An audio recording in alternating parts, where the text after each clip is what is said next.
चलिए आगे बढ़ते हैं, बात कुछ अन्य खबरों की कर लेते हैं। कोलकाता में कई जगहों पर ईडी की छापेमारी देखने को मिल रही है। ज्वेलरी कंपनी की बैंक से धोखाधड़ी पर एक्शन हुआ है। आपको बताएं, फर्जी कंपनी खोलकर कर्ज लेने का आरोप है। ज्वेलरी कंपनी के अफसरों के घर छापा हुआ है। सीए विशाल पटौदिया के घर पर ईडी की रेड हुई है। तो आपको बता दें कि ज्वेलरी कंपनी की बैंक से ठगी सामने आई है और कोलकाता में ईडी का एक्शन भी सामने आया है। कई जगहों पर रेड दी गई है। ज्वेलरी कंपनी की बैंक से धोखाधड़ी पर यह एक्शन सामने आया है और आपको बता दें कि कई अफसरों के घर पर छापेमारी हुई है। सीए विशाल पटौदिया के घर पर भी जो ईडी है उनकी रेड देखने को मिली है। बहरहाल देखना यह है कि क्या कुछ इस पूरे मामले में सामने आया है, क्योंकि ज्वेलरी कंपनी के अफसरों के घर पर छापेमारी देखने को मिली है। सीए विशाल पटौदिया के घर पर जो रेड है वो हुई है और बैंकों से ठगी का आरोप है। कोलकाता में कई जगहों पर एक साथ ईडी की रेड। तो देखना होगा कि क्या कुछ इस रेड में सामने आता है, क्या कोई फाइल मिलती है, क्या कुछ जो पूरा आप समझिए कि ये चिट्ठा जो है वो सामने आता है।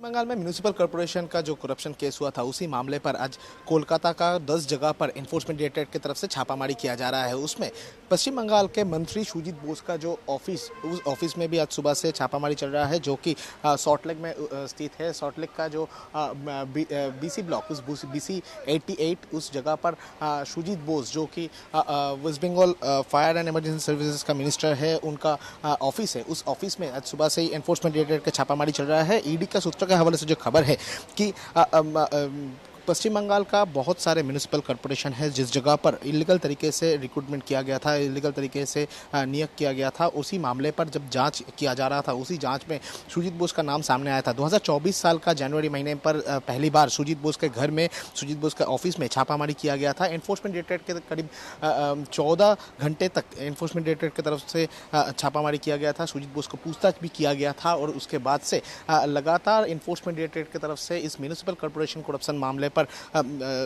इन्वेस्टिगेशन जारी है और इसी इन्वेस्टिगेशन में आज कोलकाता का करीब 10 जगह पर छापामारी किया जा रहा है। जैसे कि ईडी के सूत्र के हवाले से खबर मिल रहा है कि सुजीत बोस, जो कि पश्चिम बंगाल का मंत्री है, उनके घर में छापामारी चल रहा है और उसके साथ साथ ही नॉर्थ दमदम म्यूनिसिपल कॉर्पोरेशन जो है, उसका जो वाइस प्रेसिडेंट, वाइस चेयरमैन, उनका घर में भी छापामारी किया जा रहा है ईडी की तरफ से। आज सुबह का 6 बजे से लेकर अभी तक जो छापामारी का प्रक्रिया वो जारी है। इस ऑफिस के अंदर अभी भी एनफोर्समेंट डायरेक्टरेट के जो ऑफिसर्स वो मौजूद है, उनके तरफ से जो डॉक्यूमेंट्स है वो डॉक्यूमेंट्स को छाना जा रहा है और उसके साथ साथ ही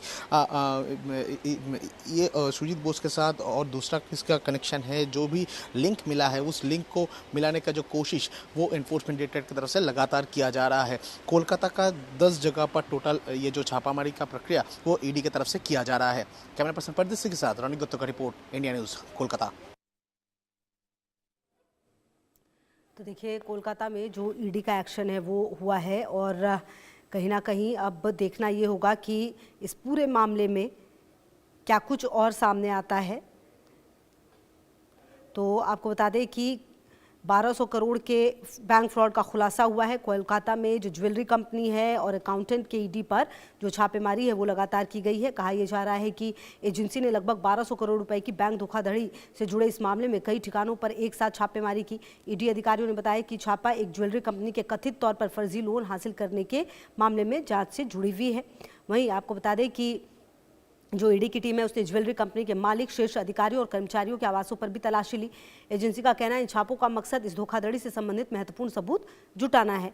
इधर आपको बता दें, ईडी के अधिकारियों ने यह भी बताया कि उत्तर कोलकाता के गिरीश पार्क इलाके में स्थित एक चार्टर्ड अकाउंटेंट के आवास पर भी तलाशी जारी है।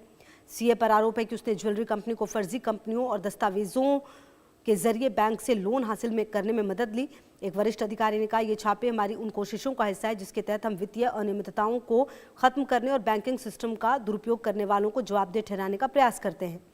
फर्जी कंपनियों के जरिए 1200 करोड़ का घोटाला किया गया है। आपको बता दें कि इस धोखाधड़ी में कम से कम 25 बैंकिंग संस्थान शामिल रहे हैं। जिसने फर्जी दस्तावेज के आधार पर बड़े पैमाने पर लोन लिए। ज्वेलरी कंपनी के प्रबंधन का आरोप है कि उन्होंने फर्जी कंपनियों का जाल बिछाकर बैंकिंग सिस्टम को धोखा दिया और बिना सुरक्षा के लोन के रूप में भारी रकम हड़प ली। अधिकारियों के मुताबिक कंपनी के अधिकारियों ने वित्तीय प्रणाली को गुमराह करने के लिए जटिल तरीके अपनाए। उन्होंने नकली कंपनियां बनाकर करोड़ों रुपए के लोन लिए और फिर उन पैसों को विभिन्न खातों में घुमाकर गायब कर दिया। ईडी की टीम ने छापे के दौरान कई वित्तीय record, computer, hard disk, digital device जब्त किए हैं। एजेंसी का कहना है ये दस्तावेज साबित करने में अहम भूमिका निभा सकते हैं कि कैसे ये जाल तैयार किया गया। ईडी इस मामले में मनी लॉन्ड्रिंग के एंगल से भी जांच करी। आने वाले दिनों में कंपनी के अधिकारियों और अकाउंटेंट से और भी पूछताछ की जा सकती है। तो कोलकाता में जो ईडी का एक्शन है वो नजर आया है और आपको बता दें कि ईडी की टीम ने ज्वेलरी कंपनी के मालिक, शीर्ष अधिकारियों और कर्मचारियों के आवास पर तलाशी ली।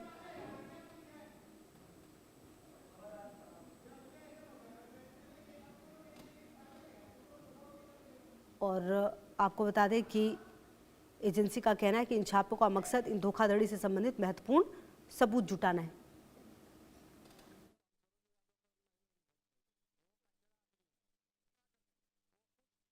बताया कि उत्तर कोलकाता के गिरीश पार्क इलाके में स्थित एक चार्टर्ड अकाउंटेंट के आवास पर भी तलाशी जारी है।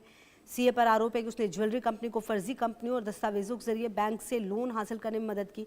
एक वरिष्ठ अधिकारी ने कहा कि ये छापे हमारी उन कोशिशों का हिस्सा हैं जिसके तहत हम वित्तीय अनियमितताओं को खत्म करने और बैंकिंग सिस्टम का दुरुपयोग करने वालों को जवाबदेह ठहराने का प्रयास कर रहे हैं। फर्जी कंपनियों के जरिए किया गया 1200 करोड़ का घोटाला। ये भी कहा गया है कि कम से कम 25 बैंकिंग संस्थान इसमें शामिल रहे हैं इस धोखाधड़ी में, जिनमें फर्जी दस्तावेजों के आधार पर बड़े पैमाने पर लोन लिए गए। ज्वेलरी कंपनी के प्रबंधन पर आरोप है कि उन्होंने फर्जी कंपनियों का जाल बिछाकर बैंकिंग सिस्टम को धोखा दिया और बिना सुरक्षा के लोन के रूप में भारी रकम हड़प ली। और ईडी के छापों के दौरान कई वित्तीय रिकॉर्ड, कंप्यूटर, हार्ड डिस्क और डिजिटल डिवाइस भी जब्त किए गए हैं। एजेंसी का कहना है कि ये दस्तावेज ये साबित करने में अहम भूमिका निभा सकते हैं कि किस तरीके से ये पूरा जाल जो है वो तैयार किया गया। ईडी इस मामले में मनी लॉन्ड्रिंग के एंगल से भी जांच कर रही है। आने वाले दिनों में कंपनी के अधिकारी और अकाउंटेंट से भी पूछताछ हो सकती है।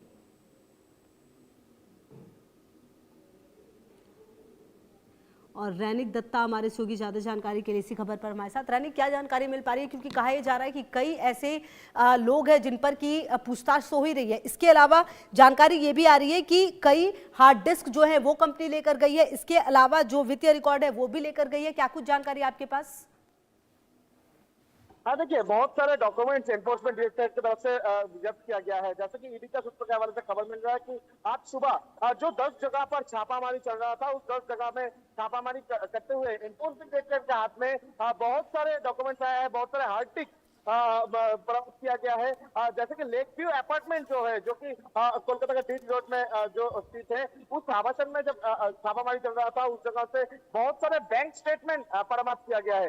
दूसरी तरफ अगर देखा जाए तो 3 से 4 हार्ड डिस्क का जिक्र भी एनफोर्समेंट किया जा रहा है, उनके जब्त किया गया है। और ये जो छापामारी, सबसे महत्वपूर्ण जो चीज है कि सीए विशाल के घर में जो छापामारी चल रहा था, यानी चार्टर्ड अकाउंटेंट, उनके घर से बहुत सारे डॉक्यूमेंट जो है वो एनफोर्समेंट डायरेक्टरेट की तरफ से जब्त किया गया है। जैसे कि ईडी का सूत्र के हवाले से खबर है कि टोटल 12 जगह पर, पूरा देश भर में 12 जगह पर इसका छापामारी चल रहा था। ये पूरा मामले पर गणपति ज्वेलर्स का ये जो स्कैम का मामला है, ये स्कैम मामले पर ये छापामारी चल रहा था। टोटल 27,000 करोड़ रुपया का ये घोटाला है, ऐसा ईडी का सूत्र के हवाले से खबर मिल रहा है। टोटल 25 बैंक से फ्रॉड डॉक्यूमेंट सबमिट करते हुए, फेक कंपनी दिखाते हुए टोटल 27,000 करोड़ रुपया का फ्रॉड किया गया था। टोटल 27,000 करोड़ रुपया का घोटाला किया गया था। उसी मामले पर आज पूरा देश भर में अहमदाबाद और कोलकाता मिलाकर टोटल 12 जगह पर छापामारी जो है एनफोर्समेंट डायरेक्टरेट की तरफ से किया जा रहा है। टोटल 10 टीम कोलकाता का 10 जगह पर छापामारी कर रहे थे। उसी जगह से ईडी का सूत्र के हवाले से जो खबर मिल रहा है कि अभी तक बहुत सारे डॉक्यूमेंट्स, बैंक स्टेटमेंट, बहुत सारे हार्ड डिस्क बरामद किया गया है ईडी की तरफ से। अभी भी बहुत सारे जगह पर छापामारी चल रहा है, मगर 4 से 5 जगह में छापामारी ऑलरेडी कंप्लीट हो चुका है। अभी तक ईडी का सूत्र का बड़े से खबर मिल रहा है कि जो विशाल चार्टर्ड अकाउंटेंट विशाल, उसका जिस तरीके का कनेक्शन मिला था, वो कनेक्शन के बेसिस पर ही ये जो छापामारी का प्रोसेस चालू किया गया था और ईडी की तरफ से ये छापामारी किया जा रहा था। और उसके साथ साथ ही कोलकाता के छोड़कर भी और भी 2 राज्यों में आज ईडी की तरफ से इस पूरा मामले पर छापामारी किया गया।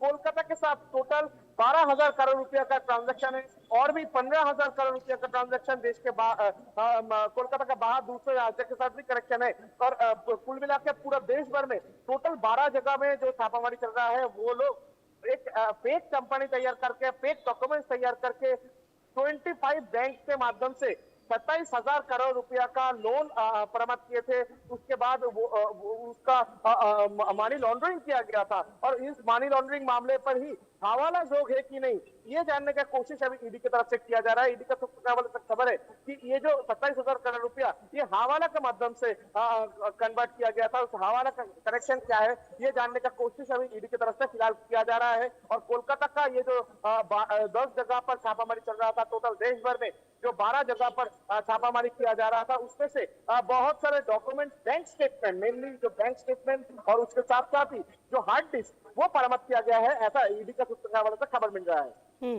कुल मिलाकर रैनिक ये माना जाए कि आने वाले समय में जिस तरह से ये छापेमारी की जा रही है और जिस तरह से दस्तावेज को बरामद किया गया, उसमें बड़ी सफलता मिल सकती है। बहुत शुक्रिया आपका इन तमाम जानकारियों के लिए। बढ़ते हैं आगे। हरियाणा एडीजी